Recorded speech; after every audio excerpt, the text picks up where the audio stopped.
Are you worrying about any provision today? ఈరోజు నీ పోషణ గురించి బాధపడుతున్నావా? వెస్లీ గారు ఉద్యోగం పోయిందండి, ఏం చేయాలో అర్థం కావట్లేదండి. ఇంతవరకు నా చేతి నిండా డబ్బులు ఉండేవి, ఒక్కసారిగా ఉద్యోగం నుంచి తీశారండి. వ్యాపారంలో నష్టం వచ్చిందండి. ఒక భయంకరమైన ఉప్పెన లాంటి పరిస్థితి మా కుటుంబంలోకి రావడం ద్వారా, ఒక భయంకరమైన తుఫాను మా కుటుంబంలో రావడం ద్వారా పరిస్థితులు బాగాలేదండి.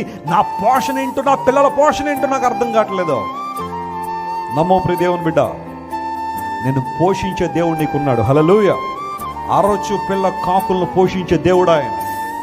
పక్షులను చూడండి, అవి విత్తవో కోయవో, గరిసెలలో ఏం చేయట్లేదు, అవి కూర్చుకోవట్లేదు, దాచుకోవట్లేదు. కానీ మీ పరలోకపు తండ్రి వాటిని ఏం చేస్తున్నాడు?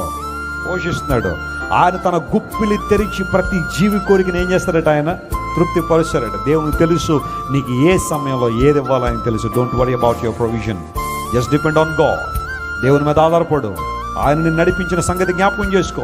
ఎప్పుడైనా నీ జీవితంలో నా భవిష్యత్తు ఏంటి, రేపటిదను నా పరిస్థితి ఏంటి, రేపు ఏం తినాలి, ఎల్లుండి నా బిడ్డలు ఏం తినాలనే ఆ బాధ నేను కమ్మేసినప్పుడు అర్థం చేసుకో, ఇశ్రాయేలు ప్రజలకు మన్నాను కురిపించిన దేవుడు, బండల్లోంచి నీళ్ళు ఇచ్చిన దేవుడు ఈరోజు నీకు నాకు ఏమిస్తాడు? ఆయన ప్రొవిజన్ ఇచ్చే దేవుడు.